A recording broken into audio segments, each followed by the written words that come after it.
Welcome everyone to our chat about Amazon in 2025, debunking the notion that it might be too late to launch a successful Amazon business. That's right. And it's really all about finding your niche and leveraging some smart hacks. Absolutely. So, not too late at all. Actually, by focusing on underserved areas like sustainable hmm pet products, you can make a real dent in the market. Interesting. So it's kind of like turning a perceived challenge into an advantage, right? Exactly. It's like if you have a laser focus using tools like Amazon's free keyword planner, you can pinpoint opportunities that most sellers miss. Yep. And what about, let's say, inventory strategies? I heard you can even predict demand spikes with some free tools. Yeah, totally. Using tools like Inventory Labs free tier helps you predict and restock before the competitive frenzy kicks in. Yeah, that sounds practical. But how would someone start with no capital? Isn't that a big barrier? Not really, actually. Amazon's FBA new selection program gives you about $50 in free advertising, so you can test products without a massive upfront investment. hmm Nice. That's a neat hack. And what about finding those hidden winning products? Here's where Helium 10's free Cerebro tool comes in handy.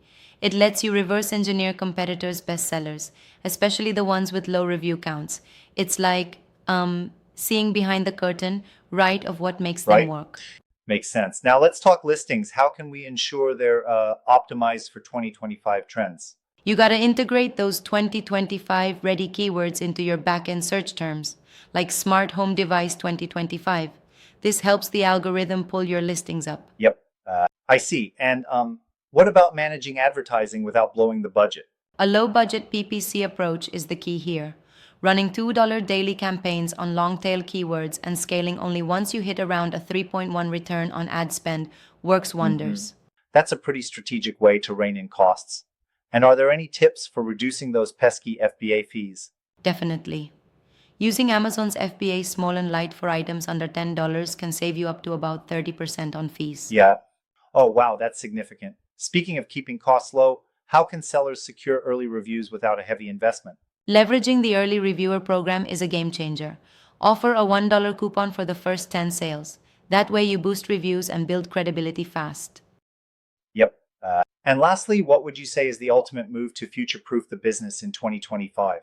It's all about continuous learning. Participate in Amazon's Seller University webinars to stay ahead on policy updates and market trends, and consider reinvesting 25% of profits into high demand SKUs to scale. hmm There you have it. Smart hacks, low budget strategies, and innovative tools proving that 2025 is the perfect moment to jump in on Amazon selling.